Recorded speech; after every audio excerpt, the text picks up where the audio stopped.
thetha izithethela ethetha uba umdikoneve kuthi akubashushu kule nkonzo ngendlela yokuthi oh ifan ingasenza kube mandi esitsho babe sitshaba manje ifan ingaright xa kushushu kakhulu wow siyafa ubushushu sibulawa ubushushu zinumbers ezingena kule building akunjalo masabantu amanani azalisa le building iyoyiswa iyomiwa ngamanani xa bushushu banyanisile lamakhosikazi okokuba ngenye imini kodwa igeqe umuntu ngenxa yobushushu bendlu kuba baninzi abantu ithela ukuthini ithela ukuthi masithi geqe masiphumele ecaleni ngabanye sovula amanye amabandla thetha lo that's what it means ayilwisi lo nto iyalwisa ayiqombisi kuthe ngathi uqombile nje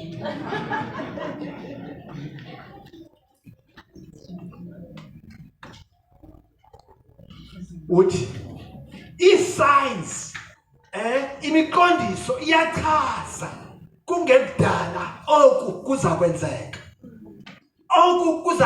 number 2 uthi imprisonment now abanye bethu apha they will definitely be imprisoned bazawuvalelwa and bazawuphatheka kakubi ngenxa yoba bemele i-7th day the 7th day Sabbath besithi uThixo wadala izulu nomhlaba ngeentsuku ezintandathu wazi uThixo ngolesixhenxe usuku waphumla ngenxa yoko God has commanded me okokuba ndizibeke phantsi zonke ezinye izinto ndimnike imbeko ndimnqule uThixo ngokupheleleyo yazi uxela bathini thina indaba kuthiwa sizawucengwa ngabanye bazawusicenga bathi oh I don't be so rigid suba stiff kangaka yini ilula lento just for the sake of peace okuba nje kubekho uxolo kawuvume nje wena noba awuvumanga ngaphakathi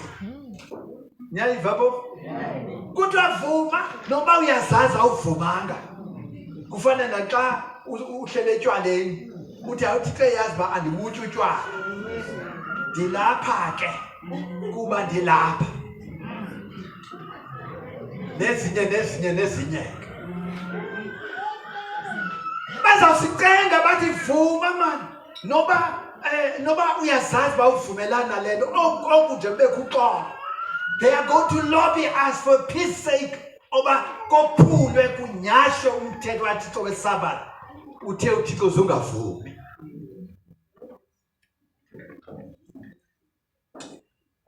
uthethe ngeprayers it's good basithandaza ekuseni apha uthe kuyathandaza ekuseni kuyathandaza amaxesha athile kuyathandaza right Lord kodwa akwanela uthi prayer and work thandazo sisebenze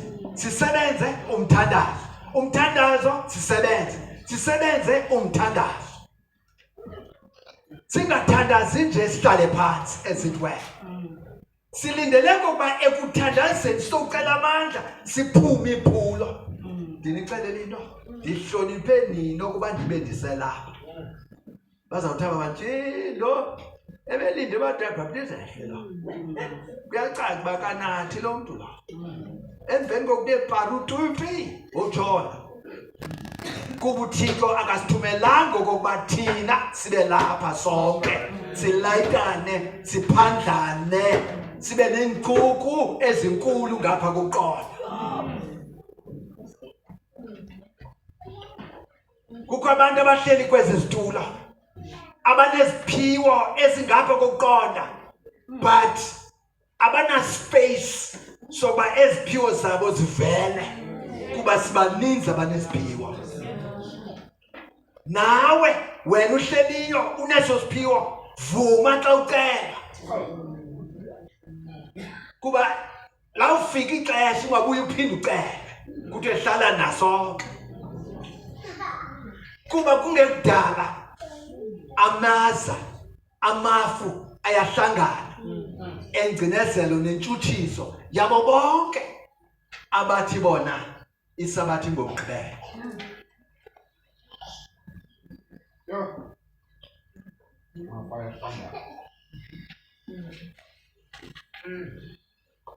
Yazi uthi abanye babo bazawuphuma kanye ngelo xesha xa kukubi. Andingethandi uba inganguwe, andingethandi uba ingandini. Iseniba ngumshumayeli lo uzawuthi xa izinto zitshutshu zitshisa athi gwiqa, kodwa uThixo angethanda kube njalo. UThixo ungathina njengoba senzile simise ingqondo. Ayikho enye indlela yomisa ingqondo ngokwayame engalweni kaThixo. Sazi okokuba uThixo ebethethile nje uthethile. Uthi inyaniso yeyokokuba the true Sabbath, isabatha enyaniso yahlula abantwana bakaThixo kubantwana belizwe.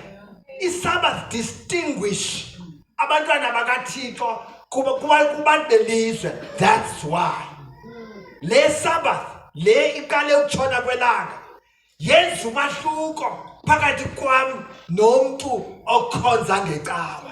The fact that lawuphela iveki on Friday afternoon ndibe ndithi ke ngoku zonke ndisibeka phantsi ndinika intlonipho uThixo iyandahlula loo nto. Sabbath yasohlula.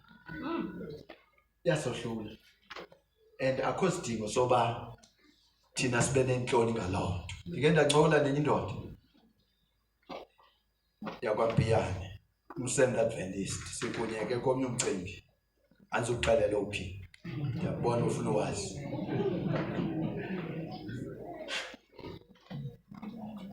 Sikunye nale ndoda. Ndilifondini aba bantu sikunye naba. Xolo msakana. Aba bantu sikunye naba. Aba bantu sibaxelele uba zonke activities ezikhoyo makutsitywe umgqibelo lo udibanise necawa leyabo. Nihleli masabathi masibanike izizathu zoba kutheni sifuna uba masitsityiwe ezintsuku.